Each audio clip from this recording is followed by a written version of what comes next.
Now, Sports Minister Olivia Grange has intervened in the sponsorship dispute between Reggae Girls ambassador Cedella Marley and the Jamaica Football Federation. As we hear in this report from Karen Madden, some players are also unhappy with their latest state of affairs. The issue came to the fore on Wednesday when Reggae Girls ambassador Cedella Marley used her social media pages to blast the Jamaica Football Federation after the JFF insisted that money she had raised to fund the Reggae Girls' participation in this month's Pan Am Games be forwarded to the local governing body rather than directly to vendors.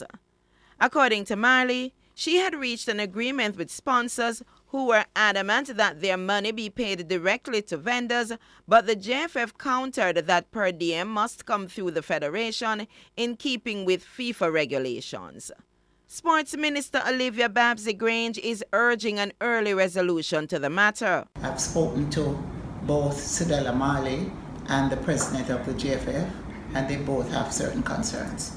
I'm going to use my best efforts to address those and to see how we can resolve the differences, because I want to ensure that the Reggae Girls can have the best situation, the best environment within which to train so that they can represent Jamaica. And McClure, whose double penalty saves helped to propel Jamaica to the World Cup, also suggested ways to repair the relationship. I think if they sit down amongst themselves and truly think for us, not just us, me and my teammates, but for the future players coming up in the ranks, think about players, think about the coaches and the staff, and not for themselves, then we can actually move forward. A bigger hope that I have is for the Federation to be better starting from the inside.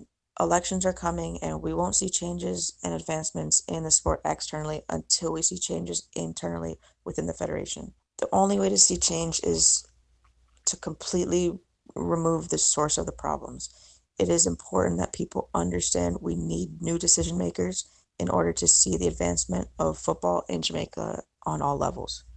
An 18-member Reggae Girls squad will assemble in Jamaica on July 19 for a 5-day camp ahead of the July 26 to August 11 Pan Am Games to be held in Lima, Peru.